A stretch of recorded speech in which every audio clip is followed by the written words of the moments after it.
Why do I gotta start laughing every time? Because you know we starting to do something. All right, wait till you start laughing. God, you be looking at me. I know. You're so pretty, baby. Can't help it. Thank you. Yeah, see, we can do stuff like this. They ain't got to see it. Don't look at it. Well, I'm Jocelyn. He's Alan. I am. Of course. And we're the Real Talk couple. Yes, we are. So. Catch us on YouTube. Yeah, when he makes our page. Yeah, when he makes our page. So, if you like our videos, please like, follow, and share, please. Yep, and we sure will appreciate that. And share with other couples that you know that may need some help in their relationships and in their decision making. We are not counselors. No, we're not. I'm not. I have no degrees or no certifications in any of that. We're just two real couples living two real normal lives with 2, 3 normal children that we have in the house. We don't even have a dog, so we're gonna get a dog one day. But anyway, we're just real natural levels down earth, you know, like that. So today we're gonna be talking about moving in together, or couples moving in, living together. And so as you think about that, think about when you moved in with the person you with now, or when you had to share the same space together, or when you chose to do it, you know, because when you have two individuals coming from two separate lifestyles, especially when you living single, you know, or if you are a parent and you got a child or 2 or 3 kids and you used to living that way, and then you move in with the man or the man move in with you, you know, it's a mending thing. And so you got not only just your personalities coming into the same space, your ways and the things that you used to do and how you used to moving around by yourself, you know, and that comes into the picture. So, you know, when my perspective on it is that there has to be some type of compromise, because you're gonna compromise on something. Because if y'all not moving into one space or the other, like his or hers, then you either getting one place that both of you all never stayed in, but you got two lifestyles that gonna come together. So if you living with somebody that goes to bed early, let's say they go to bed 8 o'clock, and that's just what they normally used to doing. Kids got to get up early, so they go to bed, or they just not a night person, you know what I'm saying? So they go to bed early. You may be a night owl. You like stay up all night. You may go to bed 2 o'clock in the morning and still get up in the morning and do your daily thing. Then, you know, eating habits, you know, where you leave your dirty clothes at, you know, when you take a shower, where you put your toothbrush at. It's certain little things that sometimes people don't think about, like when you get into another person's space or when y'all coming together, that is now presented. And so that same person you like, when you could just drop them off at the house and you go home, or you know what I'm saying, you ain't have to share the night with them or live with them, then you start seeing these little things that start to pop up on that same person. You was like, yeah, I like you, but now I don't know if I like you so much now, because you be doing this weird stuff, you know. You clip your toenails loud, it pop me in the head, you know, you clip your toenails, girl, you leave your drawers hanging on the doorknob. I don't know how to deal with that. No, he is not talking about me. No, I ain't talking about no, not at all. But it's just examples, you know, or even to the extreme. You may not have a pet, and you may move with somebody that does have a dog or a cat. You know what I'm saying? And there's certain things you got to compromise on, and certain things you got to look at and say, okay, am I willing to deal with this? Am I willing to put up with this? You know, so babe, what you think about it? You know, is it? I think before you make any decisions on living together, you know, there's a lot of stuff you need to pay attention with a person, especially how they spend their money. You know, what type of person are they? You know, are they free will? Like, do they help a lot of people? Because that right there, it matters. because sometimes people always be the yes person. Like, yeah, I do it, and they don't, think to realize that, all right, I'm engaging with somebody now. Now I'm with somebody. I'm not by myself, so I can't think single. I have to think couple-minded. So I have to think not just only about me, but the other person. How this affect us as far as us living together. Now, if you're on your own and you decide to do that, okay, that's you. But when you include someone in your space, like, you just can't think about you anymore. It's no longer a you thing. It's a us thing. Mm-hmm. So I feel like before even moving in, really being financially stable is a very important part of a relationship. That's one thing that both people have to agree on. One can't be out here blowing money and the other one trying to save it. Like, that ain't gonna mesh together. Like, unless the other person that's spending a lot of money comes to terms so they just say, all right, I gotta stop, because we can't have a future together if I keep spending money. Like, we can't be able to save. If we got any goals or plans to do something, like, we're not gonna be able to do them because I'm spending up all the money. So, and like I say, they say cleanliness is next to godliness. Cleanliness is one of my most important things. I love a clean man. This man is clean. I wipe the toilet after I use it. Anybody ask you all that? Every time. But this is a thing. So and he doesn't leave the lid up. Like, oh God, I love that. Lord Jesus, I love it. I love it. Because I can't stand it. I bet one time I almost fell in the toilet because it was dark and I'm trying to hurry up and go use it, and it didn't work out. But, being able to come together and not so much think about gender roles, but you think about helping each other, taking the load off of one another. So if one tired, I feel like the other one should be able to step in and do what needs to be done. If the other one is sick, I think the other one should be able to step in and do what needs to be done. Because you want somebody that's going to be your backbone. They're going to be an asset and not a liability.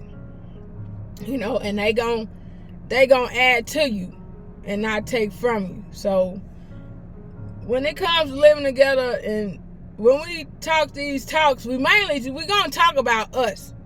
Because we can't speak on everybody else's relationship. We can only speak on ourselves. So I can't stress that enough. And another thing I can't stress enough is, don't think we're a perfect couple, because we go through stuff just like everybody else does. Everybody else do. But guess what? We choose not to give up. Mm-hmm. Each and every day. We choose each other. She's my love bug. That's what makes it beautiful. That's what makes it love, unconditionally. Not that he buys me what I want. Not that I give him 1,000,000 kisses a day. Which I don't think I give him 1,000,000, but I give him enough to keep him satisfied. Yeah. But it's a lot of factors that you have to look at before moving in. And especially with a man. Can a man lead you where you need to go? Where can he lead the family? Not just you, because I got a man that doesn't have kids. I got kids. So I have to think, can this man lead not just me, but them too? He has to be the leader of the household, and I include him, even though he's coming into my world. I include him. I try to make him feel at home. I try to make him feel wanted, safe, protected, all that. Even though he's the man, I still want him to feel that.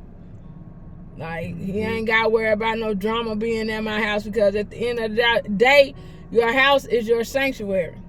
So you want it to be peace and happiness there. I never want to be at work and say, dang, I enjoy being at work more than I do home. Like, no. Yeah, that is terrible. Get that phone. Terrible thing to say. Horrible. Because you're unhappy where you stay, where you lay your head. And sometimes jobs can get on your nerves. So I don't know how people can say that. You around people most of the time. Some of us, they got jobs with other employees. But back on living together. We've lived together for a few months now. Mm-hmm. And I like it. I love it. Because he's my help. He's my helpmate. You know. I don't see nothing wrong with it. And I like the fact that how we moved in, you know, it was gradual. It was like, it was a few days here, a couple of days here, then 3 days, and it just kind of graduated to what it is now. You know what I'm saying? It wasn't just, oh, I just show up at the doorstep with all my stuff and like, hey, I'm here. You know what I mean? It was a gradual step. You know, once I got invited to the house and I seen how she lived, which was very clean, and I was like, okay, it was nice, it was decorated, it was a home.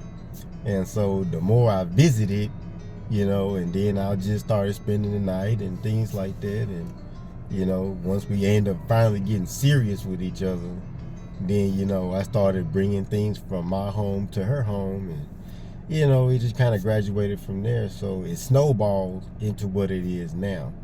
And so I think when I was going through that transition, because I was the one that was transitioning, you know, I looked at a lot of things like, okay, could I tolerate being here? But it was a lot of things I didn't even have to question because it was the same way I lived too. You know what I'm saying? Things were in order. Things was nice. She had structure. You know, the kids had structure. And so it was things that I paid attention to that told me, okay, yes, this is the same thing that I would do. You know, so it was more of me just blending in versus me having to adjust to this and adjust to that and adjust to this. You know, things that made me uncomfortable. But it was a slow, mutual, gradual transition that made it good. And so that was never really a conversation that we had. You know, she reassured me a lot that she wanted me to feel comfortable in this space, and she did things to make me feel comfortable as I was moving in and I was there. And still to this day, you know what I'm saying? There's certain things that she does to make me feel like, okay, this is home. You know, not just a house, but this is home.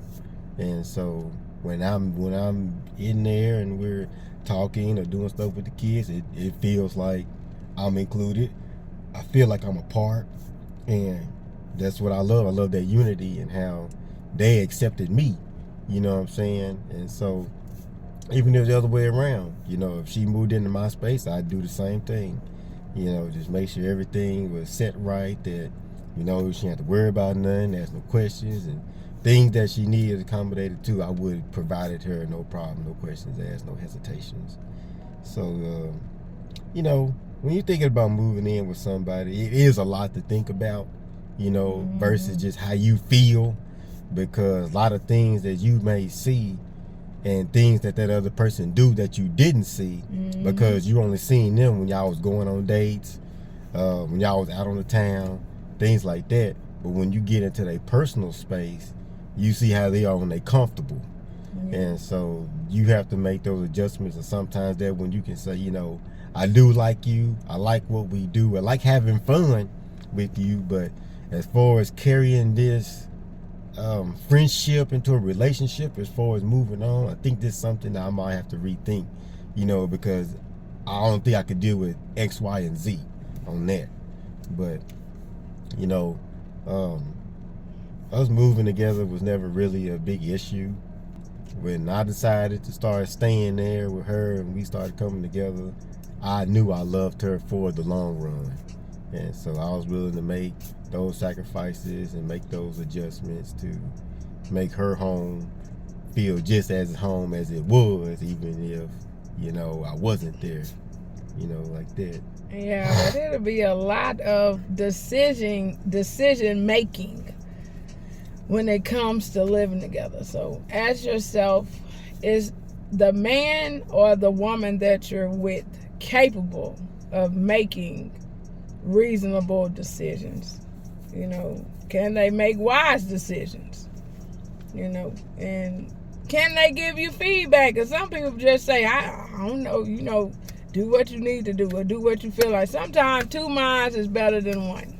You know, and I love the fact that this man, when I ask him something, he gonna give me his honest opinion, and he's gonna give me an answer. It ain't no, I don't know, do what you want to do, whatever. He give me a grown man answer, and I like that.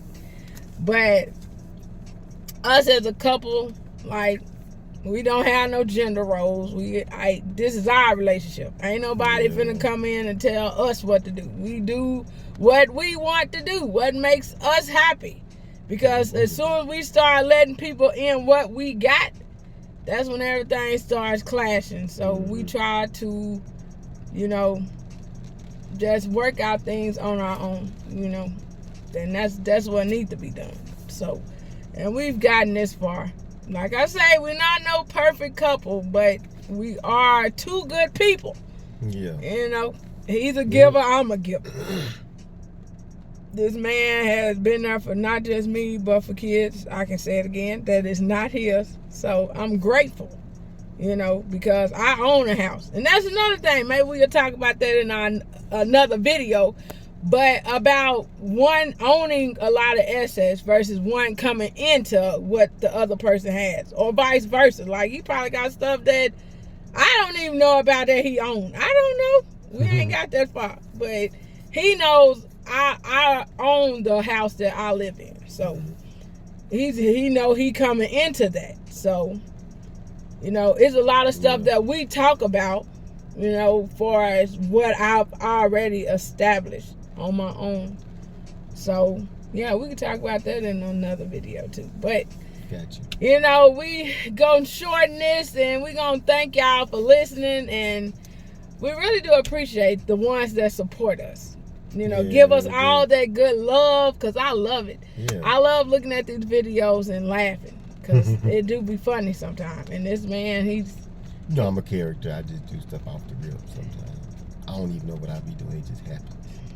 But I do got a good man, y'all. And he got a good woman. He knows that. He got a good woman. Perfect woman. She has the biggest heart. That's what attracted me to her. I try, you know. She do. I have my flaws, but don't we all? My baby. But like, follow, share our videos. And y'all, we just want to tell y'all, be blessed, stay blessed, and have a good day. Yeah.